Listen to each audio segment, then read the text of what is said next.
Hi hello सभी बच्चों को एक बार फिर से विज्ञान के अध्याय 8 में मैं आप सबका स्वागत करती हूँ स्टडी रूम पे। हम पढ़ रहे थे गति यानी कि मोशन, जिसके हम तीसरे भाग पर पहुंच चुके हैं। बहुत सारी चीजें हमने सीख ली हैं, कुछ चीजें अब सीखेंगे जिनमें से हम सीखने वाले हैं आज ग्राफीय विधि से गति के समीकरण। आप सबने सुना होगा गति के 3 समीकरण होते हैं, इक्वेशंस ऑफ मोशन 3 होती हैं और आज हम इन इक्वेशंस ऑफ मोशन के बारे में ग्राफिकल माध्यम से जानने वाले हैं, ग्राफीय विधि से। सवाल ये है कि हमें गति के समीकरणों के बारे में क्यों सीखना चाहिए, क्या जरूरत पड़ गई है हमें गति के इन 3 समीकरणों को याद करने की और पढ़ने की। तो बच्चों जरूरत ये पड़ गई है कि आपकी रोजमर्रा की जिंदगी में बहुत सारी चीजें, बहुत सारी क्या सारी ही चीजें ऐसी होती हैं जिनके बारे में यदि आपको पता लगाना हो तो आप गति के इन समीकरणों के माध्यम से पता लगाएंगे। कितनी दूरी किसने तय की, आपने बॉल फेंकी तो बॉल जमीन तक कितनी देर में आएगी, कार पेड़ से टकराई तो किस दर से टकराई, किस तेजी से टकराई, किस चाल से टकराई, या फिर यहाँ से यहाँ तक जाने में हमें कितना समय लगेगा। सब में गति के 3 समीकरण काम आते हैं और ये सारी जो चीजें हैं इनका पता लगाना भी तो हमें जरूरी है और इसीलिए हमें गति के इन 3 समीकरणों का अध्ययन करना जरूरी है। कोई वस्तु सीधी रेखा में एक समान त्वरण से चलती है, कोई निश्चित समय अंतराल से वेग बदलती है, किसी का त्वरण होता है, कोई दूरी कुछ तय करती है, कोई किसी समय में कोई दूरी तय करती है। सब के बारे में हम किससे जानेंगे? गति के समीकरणों से जानेंगे और इन सब के बीच जो संबंध हैं, गति हुई वो गति हुई, स्पीड हुई, या फिर वो दूरी हुई, वो क्या हुई एक्सेलरेशन या फिर त्वरण हुई, वो वेग हुई, प्रारंभिक वेग, अंतिम वेग, समय हुआ, इन सब के बीच के संबंध को गति के हम समीकरणों के रूप में जानते हैं। आइए देखते हैं ये सब क्या है। 3 गति के समीकरण है, पहले में वेग और समय में संबंध है, दूसरे में स्थिति में और समय में संबंध है और तीसरे में स्थिति में और वेग में संबंध है। इन सब में क्या क्या दे रखा है? v दिया है, u दिया है, s दिया है, t दिया है और a दिया है। v हमारा अंतिम वेग है बच्चों, u प्रारंभिक वेग है, s दूरी है, t समय है और a क्या है? a त्वरण है, एक समान त्वरण। तो ये गति के समीकरणों में जो ये सिंबल्स दिए हुए हैं, साइन दिए हुए हैं, उन सब के ये मतलब है। इस सेंटेंस को ध्यान से पढ़िए, उन सब के ये मतलब है। एक एक करके अब तीनों समीकरणों को हम ग्राफिकल माध्यम से डेराइव करते हैं। सबसे पहला संबंध है समय में और वेग में। इसके लिए हमें क्या करना होता है? कोई वस्तु है हमारे पास जो एक समान त्वरण से चल रही है, उसका हमें वेग का और समय का ग्राफ बना लेना है। इस प्रकार से उसका हमें वेग और समय का ग्राफ हम लोगों ने बना लिया है और आइए देखते हैं। एक बार फिर से यहाँ पर मैं ड्रॉ करने जा रही हूँ, ध्यान से देखिएगा। जो पीछे आपने ग्राफ देखा वही ग्राफ है। ये O है, यहाँ पर A है, यहाँ पर है E, यहाँ पर आता है हमारा B, A B D और यहाँ है C। चलिए देखते हैं ये क्या है। OA हमारी प्रारंभिक गति है, प्रारंभिक वेग है हमारा, और यहाँ से यहाँ तक B से C तक हमारा अंतिम वेग है। ये U है, ये V है। O से C तक क्या है? हमारा समय है। अब OC और AD को हम एक ही मान सकते हैं, इसी प्रकार से OA और CD को भी हम एक ही मान सकते हैं। B लिया था हमने, B से हमने 2 लंब खींच दिए हैं, 2 लंब यानी कि 2 परपेंडिकुलर खींच दिए हैं, एक C पे और एक E पे। प्रारंभिक वेग आ गया है, अंतिम वेग आ गया है और समय आ गया है। अब जो BD है, ये जो दूरी है, ये कैसे निकलेगी? ये दूरी जब हम BC में से CD को घटाएंगे तो ये दूरी हमें मिल जाएगी कि वेग में कितना परिवर्तन हुआ है। V माइनस U हमें मिल जाएगा। T समय में V माइनस U कितना हुआ? BD हुआ, उसका पता हमें लग जाएगा। आइए आगे बढ़ते हैं हम। अब जो BC था, एक बार फिर से हमें ड्रॉ करना पड़ेगा अच्छे से समझने के लिए। मैं फटाफट ड्रॉ कर लेती हूँ, आप सब तब तक देखते रहिए। यहाँ पर A, B ये D है, इधर C था और ये क्या था, ये E था। ये हमारा प्रारंभिक वेग, ये अंतिम वेग और ये समय। अब BC जो है, BC क्या है, BD का और DC का मेल है, यानी कि BD का और OA का मेल है। इसी प्रकार से BC क्या है, BC V है, OA U है, तो ये क्या हुआ, BD प्लस U। हमारा अंतिम वेग क्या आ गया, BD प्लस U अंतिम वेग आ गया और BD की वैल्यू क्या आ गई, V माइनस U आ गई। इसको हम यहीं छोड़ देते हैं, उसके बाद हम त्वरण को देखते हैं, हमारे एक्सेलरेशन को देखते हैं। एक्सेलरेशन क्या होता है, वेग में कितना परिवर्तन हुआ और लिया गया समय। आप सबने अभी देखा वेग में परिवर्तन क्या था, BD था, तो ये क्या हो जाएगा, BD और समय आ गया AD। AD क्यों लिखा हमने इसे, OC भी लिख सकते हैं। BD को OC से जब भाग करेंगे तो क्या आ गया हमारे पास, त्वरण आ गया। OC हमारा समय था, तो त्वरण क्या हुआ, BD को जब T से हम भाग कर देंगे, और BD अभी हमने पीछे देखा था, इक्वेशन 1 में हमारी में देखा था, BD क्या था, BD था, पीछे चल के एक बार फिर से देखिए, BD था, BD V माइनस U है। BD क्या है, V माइनस, वापस चलते हैं, BD हमारा V माइनस U है BD। A को कैसे लिख सकते हैं, इस रूप में भी तो लिख सकते हैं आप, A हो गया V minus U upon T। AT क्या आ गया, AT आ गया V माइनस U और V आ गया U प्लस AT। बहुत ही सिंपल से हमने इस इक्वेशन को निकाल लिया है कि हमारा अंतिम वेग, प्रारंभिक वेग को जब हम हमारे त्वरण और समय के गुणा से हम जोड़ेंगे तो हमारा अंतिम वेग आ जाएगा। ये हमारा गति का पहला समीकरण है बच्चों। ग्राफिकल माध्यम से आपने देख लिया गति का पहला समीकरण क्या है, v equal to u plus AT। अंतिम वेग हुआ प्रारंभिक वेग को जब हम अपने त्वरण और समय के भाग से जोड़ देंगे तो आपके पास अंतिम वेग आ जाएगा। प्रारंभिक वेग को जब इनके साथ जोड़ देंगे तो अंतिम वेग, ये गति का पहला समीकरण है। अब देखते हैं स्थिति समय संबंध, गति के दूसरे समीकरण को हम देख लेते हैं। इसमें भी वैसा ही डायग्राम आपको दिखाया गया है। मान लेते हैं कि एक वस्तु ने एक समान त्वरण A से, त्वरण है A, त्वरण एक समान है, इतने में S दूरी तय की। S दूरी हमने पिछले भागों में पढ़ा था, इसका क्षेत्रफल, इस सारे का क्षेत्रफल हमारा दूरी होगी। O, A, B और C का क्षेत्रफल क्या होगा, दूरी होगी। OABC का एरिया हमारी दूरी होगी। AB के नीचे घिरे क्षेत्र OABC के द्वारा हम दूरी प्राप्त कर सकते हैं। फिर से हम एक बार इसी को ड्रॉ कर लेते हैं। ये O है, यहाँ E है, यहाँ A है, यहाँ B है, यहाँ D है और यहाँ है C। OABC से हमारा क्षेत्रफल जो होगा, OABC का वो दूरी है, S है वो। OABC का क्षेत्रफल कैसे निकलेगा, इस आयत का क्षेत्रफल, OADC का क्षेत्रफल और ABD त्रिभुज का क्षेत्रफल। इनका क्षेत्रफल क्या हुआ, आयत का क्षेत्रफल OA, OA और OC का भाग करेंगे, आयत का क्षेत्रफल आ गया, और हाफ इंटू AD और BD को करेंगे तो हमारा त्रिभुज का क्षेत्रफल आ गया। OA क्या था, OA प्रारंभिक त्वरण था, OC और AD एक समान है, वो T था, और BD क्या था, BD था V माइनस U। पहले देखा था ना आपने, BD याद कीजिए क्या था, ये V है और ये U है, तो BD क्या हुआ, V में से U को घटा देंगे तो V आ गया। तो ऐसे ही इन्हें लिख लेते हैं कि S आ गया हमारा, यहां हम इसे लिखेंगे, S आ गया, क्या आया S, OA क्या था, U था, OC क्या था, T था, प्लस हाफ इंटू AD क्या था, AD क्या था, AD भी तो T ही था, इंटू BD क्या था, V माइनस U था। इसको आप सॉल्व करके देख लीजिएगा। वापस चलते हैं, इसे जब आप सॉल्व करेंगे तो आपके सामने ये आ जाएगा।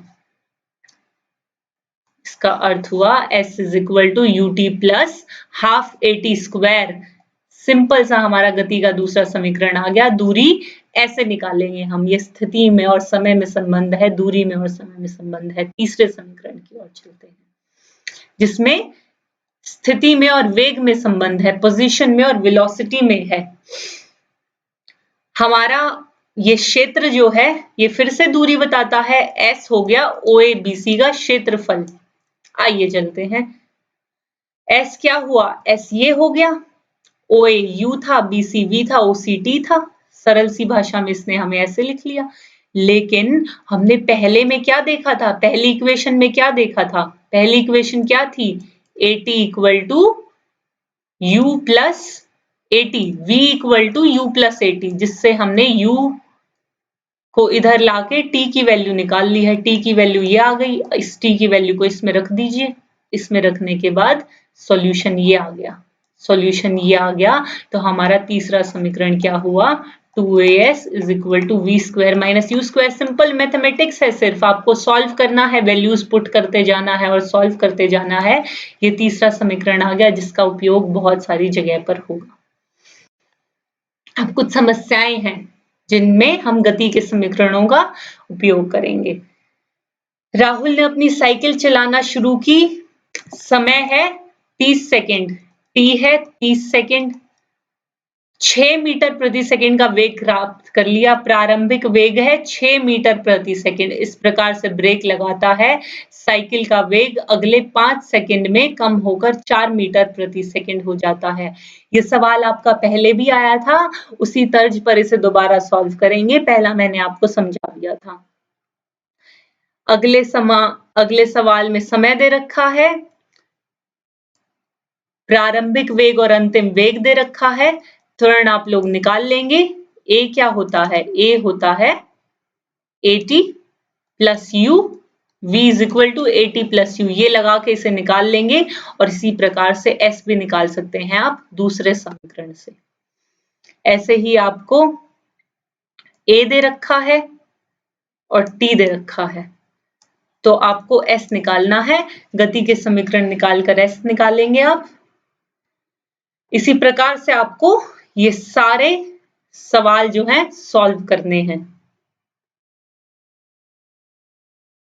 अब हम आ जाते हैं आखिरी भाग पर, आखिरी टॉपिक पर, जिसका नाम है वृत्तीय गति यानी कि सर्कुलर मोशन। बड़ा ही इंटरेस्टिंग है सर्कुलर मोशन, आखिरी टॉपिक सबसे इंटरेस्टिंग है।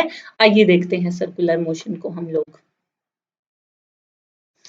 किसी वस्तु की दिशा में परिवर्तन के कारण गति, जब वस्तु की वेग में परिवर्तन होता है, जब वेलोसिटी चेंज होती है, तब हम क्या बोलते हैं कि मैडम त्वरित हो रही है वस्तु, तो एक्सेलरेशन हो रही है। वो जो परिवर्तन है वो कैसा भी हो, बढ़ रहा हो, घट रहा हो, कुछ हो रहा हो, ऊपर जा रहा हो, नीचे जा रहा हो, कुछ हो, लेकिन उसको हम त्वरण होना कहते हैं, एक्सेलरेशन होना कहते हैं कि वस्तु त्वरित हो रही है। अब ये त्वरण जो है कैसे हो सकता है, या तो 6 मीटर प्रति घंटा चल रहा था, वो अब 4 मीटर प्रति घंटा चलने लगेगा, 2 मीटर प्रति घंटा चलने लगेगा, या फिर क्या होगा, वो दिशा बदल लेगा। बस इस दिशा में चल रहा था, अब इस दिशा में चलने लगा, उसे भी हम त्वरण बोलेंगे। कभी कभी इन दोनों के मेल मिलाप से भी होता है, कभी कभी सिर्फ परिमाण से होता है या सिर्फ दिशा से भी होता है। अब आपको एक ऐसा एग्जाम्पल देखना है जिसमें अपने वेग के परिमाण से नहीं बल्कि अपनी दिशा से बदलती है। त्वरित कैसे होती है, दिशा की वजह से त्वरित होती है। वेग का परिमाण है वो वही रहता है। अगर 2 मीटर प्रति घंटे से चल रही थी तो 2 मीटर प्रति घंटे से ही चलती रहेगी, लेकिन पहले यदि पूर्व दिशा में चल रही थी तो अब दक्षिण दिशा में चलने लगी है। ऐसा एक उदाहरण आपको जानना है। मैं एक हिंट आपको दे देती हूँ, सर्कल पे चलने को सोचिए, जिसे हम पढ़ने वाले हैं उसके बारे में सोचिए। एक एथलीट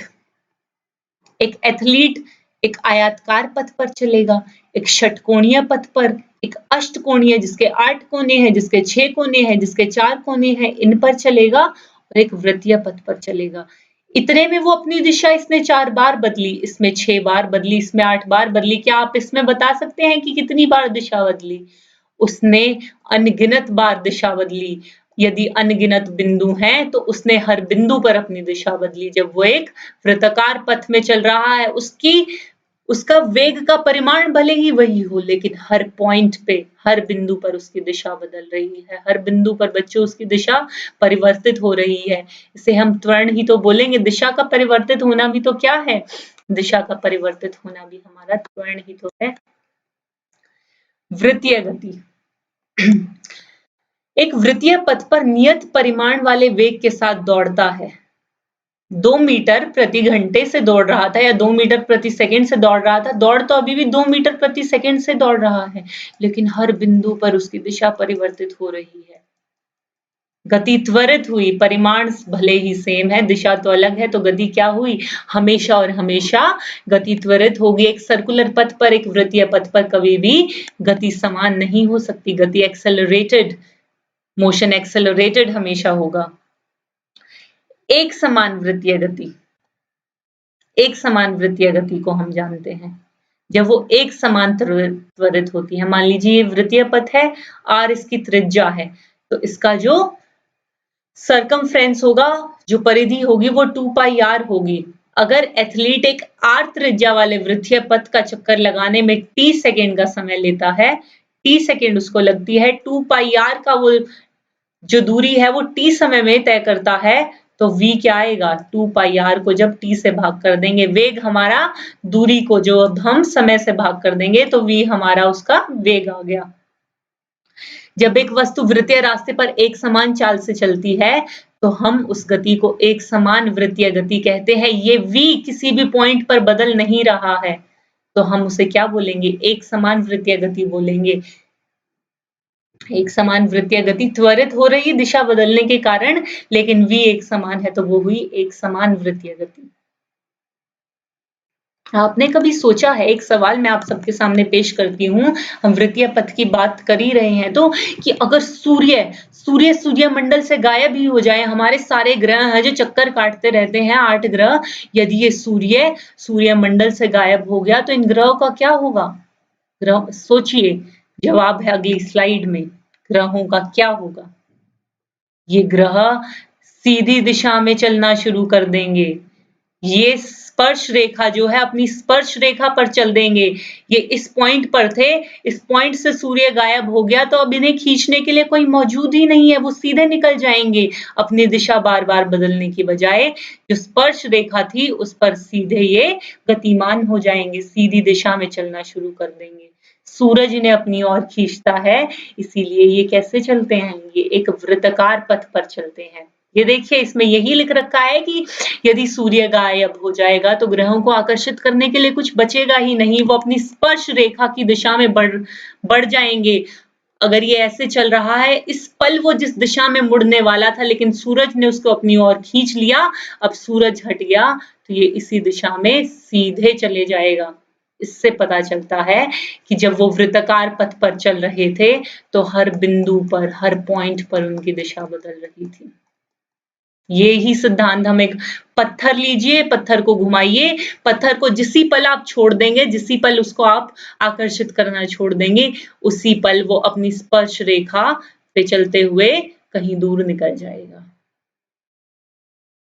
एक उदाहरण है, एक गोला या चक्र उसी दिशा में गति करता है जिस दिशा में वह छोड़ते समय गति कर रहा था। मान लीजिए आपने एक गोला ले रखा है, एक चक्र ले रखा है, उसे आप गोल-गोल घुमा रही हैं, जिस पल आप उसे छोड़ देंगे वो सीधा निकल जाएगा, वो गोल-गोल घूमेगा नहीं। घूर्णन अपने ही एक्सिस पर घूर्णन करेगा, रोटेट करेगा, लेकिन जो चक्कर वो काट रहा था, चक्कर काटने की बजाय अपनी स्पर्श रेखा की दिशा में चला जाएगा। इसी प्रकार ग्रहों का मैंने आपको एग्जाम्पल दिया था, साइकिल सवार का भी यही एग्जाम्पल है। ये सब एक समान वृत्तीय गति के उदाहरण हैं बच्चों। और इसी के साथ हमने अपनी सर्कुलर मोशन को भी खत्म कर लिया है। हम देखते हैं हमने क्या-क्या किया है। हमने किया है, सबसे पहले गति के बारे में पढ़ा। गति होती क्या है? एक स्थान से दूसरे स्थान पर बदलना। गति की दूरी क्या है? मूल बिंदु क्या है? मूल बिंदु से जहां पर वो चला गया, उसके बीच जो दूरी है वो डिस्टेंस हुई। कितने समय में गया? अब इस दूरी को जब आप समय से भाग कर देंगे, तो चाल आ जाएगी। चाल को जब दिशा के रूप में आप प्रस्तुत करेंगे, तो आपको वेग पता चलेगा। और जब हर बिंदु पर वेग बदलता होगा, तो उस गति को आप त्वरित गति बोलेंगे। इसी प्रकार से हमने ग्राफिकल वे में देखा कि समय में और डिस्टेंस में क्या रिलेशनशिप है और वेग में और समय में क्या रिलेशनशिप है, हमारा सर्कुलर पाथ क्या होता है, हमारी गति के 3 समीकरण कौन-कौन से हैं, ये सब चीज़ें हमने पढ़नी हैं और ये सब चीज़ें आप रिवाइज़ करेंगे। इसी के साथ मैं इस अध्याय को यहीं समाप्त करती हूँ। अगले अध्याय में आपसे मिलूँगी। धन्यवाद।